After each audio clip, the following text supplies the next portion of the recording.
Okay guys, we're going to add a little paint to our Sumi-e paintings now. So last week I asked you to draw out your idea.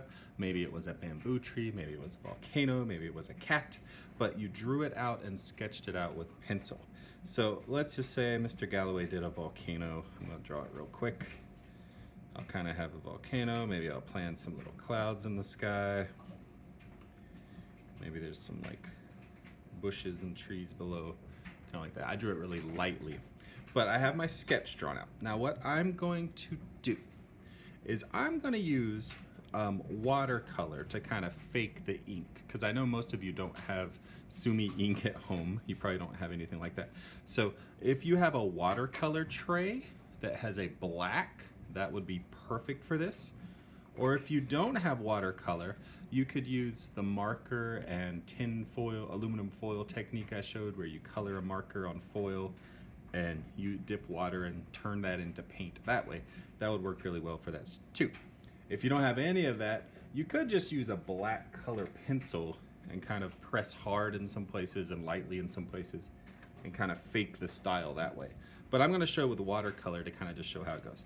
So I'm going to take my brush and I'm first going to just outline my main lines with black paint, almost like a Sharpie. It's almost like I'm outlining with a Sharpie. So I'm taking my brush, I'm filling it with black paint. If you have watercolor, that's perfect. If you have a Sharpie, you could use that, I suppose. Just use what you got that's black. We want blacks and grays on this project. So I'm gonna outline my main lines with this black paint, like so. And when you just use the black paint, it's called the sun stroke.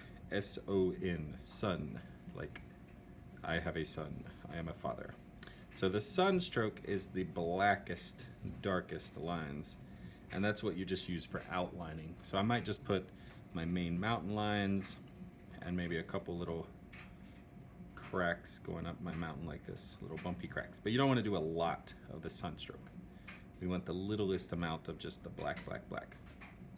So I have my sunstroke lines painted. Next, we're going to do something that's called the father stroke. The father stroke is where you take that black ink like before. I'm getting a little bit of a bigger brush here. So I'm going to fill my brush with some black paint, but instead of just painting it right on the paper, I'm going to water it down first. I'm going to dip it in my water, rinse out some of that paint, and what happens is when you water it down, instead of black, now you're going to get more of a gray color. And this is where you can go and you can put in some shadows and start filling in some of the shade of your picture. So I might put some of my father stroke around my edges like this. Maybe I'll start to define some of these extra things that I didn't want to be black. Maybe I'll put the bottom of these clouds up here. But the father stroke is a nice gray color.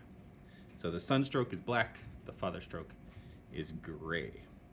The final paint stroke I'm going to teach you is called the grandfather stroke.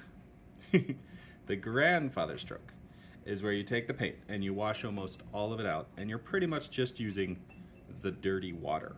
So I'm washing all that ink or that paint out of my brush and I'm just using my dirty water. And when I do that, I'm gonna get the lightest shade yet. It's just kind of a very, very light gray. It's even softer than the father stroke, like that. And this is what you can use to fill in parts that you don't want to be white.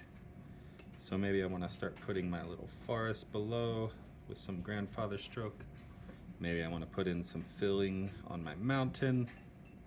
Maybe I want to do my sky around my clouds so that my clouds remain white and my sky is more of a grayish color. You don't want to do the whole picture. We do want to leave some whites, but it's a really cool way to start filling in and leaving some value in there. Now, can you guess why it's the father stroke, the sun stroke, and the grandfather stroke? Well, in Japan, a lot of people have black hair. That's just how it is. So when you're young, your hair is very dark and black. But as you get older, like Mr. Galloway, and you become a father, your hair starts to gray a little bit, so it loses some of its color. And then when you're an old man, you have kind of wispy gray, whitish hair, so it gets even lighter. So they kind of named it after hair colors in an interesting way. Now, let me show you one more technique. This is kind of cool. I'm gonna just use water, kind of my grandfather stroke, and put some coming out of my volcano here. So I'm getting my paper nice and wet. You can see the shininess of the wet there. And I can get a little of this ink, this paint, back in my brush. And I'm just gonna touch it in that wet area. And you can see it's starting to spread in the water. This is a cool way for some nice little Sumi looking effects if I want my volcano to look like it's starting to erupt. That might look pretty rad. I can even put some ink on my brush and just lightly tap the brush like that to put some little flecks of paint bursting out like that to make my mountain, my volcano, look even cooler. So just using black paint, we've made an awesome Japanese style painting in the Sumi-e style. I cannot wait to see what you guys come up with. I hope you guys have fun with this. Like I said, this is one of my favorite styles of art, and you can make such really beautiful things with it. So if you finish yours, post it so I can see it, and I will see you guys next week. I hope you had fun. Bye.